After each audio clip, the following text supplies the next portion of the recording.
Bonjour à tous et bienvenue sur Monaco Info. Voici les titres que nous allons développer ensemble dans cette édition.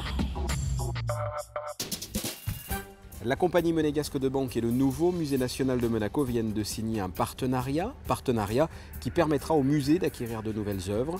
Olivier Vernet, le titulaire du Grand Orgue, a enregistré un disque sur le nouvel orgue de la cathédrale pour la première fois. Et enfin, Vanessa Dessy a testé pour vous la Twizy, la dernière petite citadine 100% électrique de chez Renault. Mais comme je vous l'ai dit, nous ouvrons ce journal par une signature, la signature de partenariat entre la compagnie monégasque de banque et le nouveau musée national de Monaco. L'objectif de la CMB est de favoriser les initiatives culturelles de la principauté. Vous voyez le président du conseil d'administration de la CMB, Étienne Franzi, signer cet accord, ainsi que la directrice du nouveau musée national, mais également M. Paul Masseron, conseiller de gouvernement pour l'intérieur, et Marco Piccinini, conseiller de gouvernement pour les finances et l'économie. Il s'agit là d'un premier partenariat entre la CMB et le nouveau musée national, la compagnie monégasque de banque qui a déjà signé des accords de partenariat avec entre autres le Grimaldi Forum, le musée océanographique et l'orchestre philharmonique. On écoute Étienne Franzi concernant la raison de ce nouveau partenariat. Ce partenariat est important pour nous. La CMB est une banque importante de la place, parmi les plus importantes, et on considère qu'on doit donner en retour, apporter quelque chose en retour à la principauté. Et la deuxième chose, c'est que ça permet d'organiser à l'occasion d'expositions importantes, dans des endroits prestigieux, des manifestations commerciales. C'est une façon d'apporter à la clientèle quelque chose de plus que simplement une relation bancaire. Et là, on espère faire la même chose avec le NMNM, puisqu'il est prévu dans les accords que l'on puisse amener de la clientèle à l'occasion d'expositions, d'inauguration d'expositions, et organiser à l'occasion un cocktail pour la clientèle dans les locaux, soit de la Villa Paloma, soit de la Villa Sober. Vous avez entendu à l'instant le pourquoi de cette signature du côté de la CMB, un partenariat dont le montant est conséquent mais reste confidentiel. Il permettra en tout cas d'acheter de nouvelles œuvres. Je propose d'écouter à ce propos Marie-Claude Beau. Il y a toujours plein de choses à acheter, hein. Vous ne faites pas de soucis là-dessus. Il y a toujours plus que ce qu'on peut. Par exemple, là, vous voyez sur l'exposition du silence qui a eu lieu, là, qui s'est terminée, il y a une œuvre absolument magique de Lourdes Castro, qui est cette femme qui a 84 ans, cette Portugaise extraordinaire, qui a fait toute une série d'herbiers extraordinaires. Et on pensait, nous, que ce n'était pas à vendre, parce que c'est une œuvre unique qu'elle a fait pendant des années et tout ça. Et en fait, elle est à vendre. Je pense que ça redynamise une équipe aussi, c'est très important. Et puis autour aussi, vous savez, quand on achète, quand on peut acheter, je pense aussi qu'on a plus de donations. Ce qui n'est pas forcément en argent, mais par des gens qui voient le musée fonctionner et qui donc ont envie de donner des œuvres. Voilà, je crois que c'est... Et puis ça peut entraîner aussi des donations, effectivement en argent, d'autres donateurs. Et je trouve que ça c'est formidable. On reste dans le monde culturel, on prend la direction de la cathédrale. Olivier Vernet, le titulaire du Grand Orgue, a enregistré ce week-end un disque avec le nouvel orgue de la cathédrale. Olivier Vernet, de renommée internationale, a déjà enregistré plusieurs albums, mais cette fois c'est la première fois avec ce nouvel orgue. Vous voyez ce reportage de José Sacré.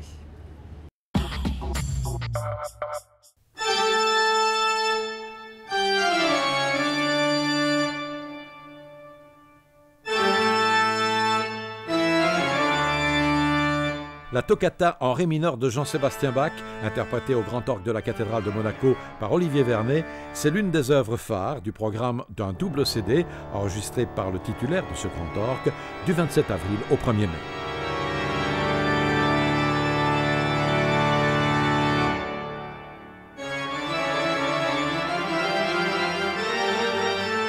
C'est un programme tout à fait original dans le sens où on va parcourir près de 3 siècles de musique sur cet instrument. On pourrait se dire c'est un instrument moderne, il est adapté à la musique contemporaine, à la musique romantique. Eh bien non, pas seulement. Il est aussi parfaitement adapté pour la musique ancienne du XVIIe siècle. Des compositeurs comme Couperin, Grigny, Bach, Buxtehude, tous ces compositeurs. mais aussi de la musique contemporaine. Il y aura la musique contemporaine, il y aura la musique de Maurice Duruflé par exemple, la musique de Jean Alain. Il y aura aussi les pièces que j'ai créées dans le cadre de la messe de bénédiction de l'orgue. La paroisse de la cathédrale avait passé commande à un compositeur canadien d'une messe pour orgue, Denis Bédard, qui est absolument magnifique. Je l'avais joué pour la fête de l'Immaculée Conception et je l'enregistre. Si cet enregistrement marque le 20e anniversaire du label Ligia, créé par Olivier Vernet et Éric Baratin, il est surtout le premier réalisé sur cet instrument exceptionnel, béni par Monseigneur Barcy et inauguré en décembre 2011. On a un très grand instrument, c'est un instrument de 4 claviers, 80 jeux. Les possibilités musicales sont infinies, donc effectivement je le pratique depuis 6 mois, mais chaque fois que je viens, je suis étonné et enthousiasmé par la richesse de cet instrument de musique. C'est aussi un instrument du patrimoine, c'est patrimonial cet instrument. Ce double CD avec un bonus de vidéos de l'enregistrement sera distribué par Harmonia Mundi et sortira le 26 juin 2012, c'est-à-dire quelques jours avant le Festival international d'orgue de Monaco, dont Olivier Vernet est le directeur. Lors du salon de Top Marque, la Twizy faisait son apparition, la dernière petite citadine 100% électrique de chez Renault. À cette occasion, Monaco Télécom, partenaire de la marque, a organisé 4 journées d'essai à la plus grande joie de Vanessa Dessy. Voyez ce reportage.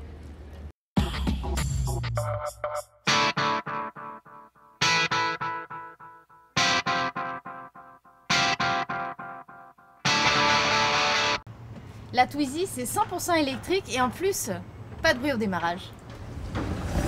Vous l'aurez compris, Monaco Info a testé pour vous en exclusivité la Twizy. Renault dévoile son dernier bijou technologique 100% électrique, une petite citadine d'environ 450 kg qui atteint les 80 km/h en vitesse de pointe. Branchée sur une prise classique en 220 volts, la Twizy se recharge en seulement 3h30. Elle freine, elle accélère, bref, elle se comporte comme une voiture classique. La Twizy est très agréable à conduire, vous allez l'adorer. Vous avez une boîte qui est à fonctionnement automatique, simplement une marche avant, une marche arrière et le point mort. Très facile à conduire, très facile à prendre en main. Vous avez au niveau de la sécurité, une sécurité beaucoup plus importante que tout ce qui est 4 roues. Par exemple, vous avez un airbag à l'avant, une ceinture 4 points à l'avant et 3 points à l'arrière. C'est très important, c'est vraiment plus sécurisant.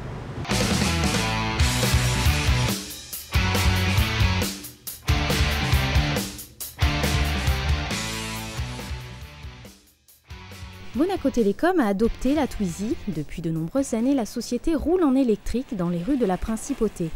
Un partenariat avec Renault est né. Les clients de Monaco Télécom pourront profiter d'une remise exceptionnelle pour l'achat d'une Twizy. Depuis 1996, Monaco Télécom compte un parc de véhicules propres et électriques. On cherchait en fait des véhicules pour se déplacer en Principauté, pour les collaborateurs qui se déplacent entre les différents sites que nous avons et également pour se rendre rapidement chez les clients. Donc on a trouvé que la Twizy était un bon compromis et à la fois pour se déplacer en Principauté et aussi véhiculer l'image d'une entreprise propre. La Twizy de chez Renault est disponible à partir de 7 690 €. Vous en rêvez déjà ? Eh bien vous pouvez, car la Principauté offre de nombreux avantages. Vous pourrez profiter d'un remboursement de 30% du prix d'achat et une prise de courant sera à votre disposition gratuitement dans tous les parkings de Monaco. Le reste de l'actualité, en bref, ils sont partis le 27 septembre 2010. Je veux parler à des membres de l'équipage de Planète Solar. Après un peu plus d'1 an et demi, 19 mois exactement et 53 000 km, Planète Solar revient en Principauté ce vendredi pour officialiser son tour du monde. Ce bateau qui navigue uniquement à l'énergie solaire fêtera cette performance tout le week-end à Monaco.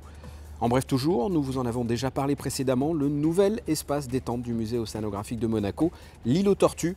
Eh bien depuis le 25 avril, plus de 24 000 visiteurs sont venus découvrir cet espace situé sur la terrasse panoramique du musée. L'île aux Tortues comprend une bulle accueillant 7 tortues sillonnées du Mali, une aire de jeu pour les enfants ainsi qu'un espace lounge, une occasion de sensibiliser les visiteurs à la cause des tortues de mer comme de terre. Et sachez également pour finir que vous pouvez assister dès vendredi au 15e Salon Rêverie sur les Jardins, une exposition vente connue des passionnés d'art floral. Outre le traditionnel concours international de bouquets, pour la première fois cette année, le concours international de roses de Monaco, le Salon Rêverie sur les Jardins du 4 au 6 mai sur les terrasses du casino de Monte-Carlo. Quel temps fera-t-il justement ce week-end? Voici la météo. Et on commence tout d'abord par vendredi, un ciel plus incertain, plus nuageux, avec un peu plus de vent dans l'après-midi, en bref un peu plus mauvais que la veille. Les températures restent quand même agréables de 14 à 19 degrés. Samedi, davantage de nuages, voire une tendance à l'averse. Les températures sont à peu près les mêmes, de 15 à 19 degrés. Dimanche, des nuages, sans pluie et de belles éclaircies. Il fera également de 15 à 19 degrés. Et enfin lundi, un temps clément avec davantage de soleil. Les températures varieront de 15 à 20 degrés. Ce journal est terminé. Je vous remercie de l'avoir suivi. Je vous propose de retrouver dans quelques instants un magazine Rencontre avec comme invité Philippe Narmineau à l'occasion de la Journée mondiale des Croix-Rouges le 8 mai prochain. Un long entretien donc avec Thierry Apparu et le secrétaire général de la Croix-Rouge de Monaco. À très bientôt. Au revoir.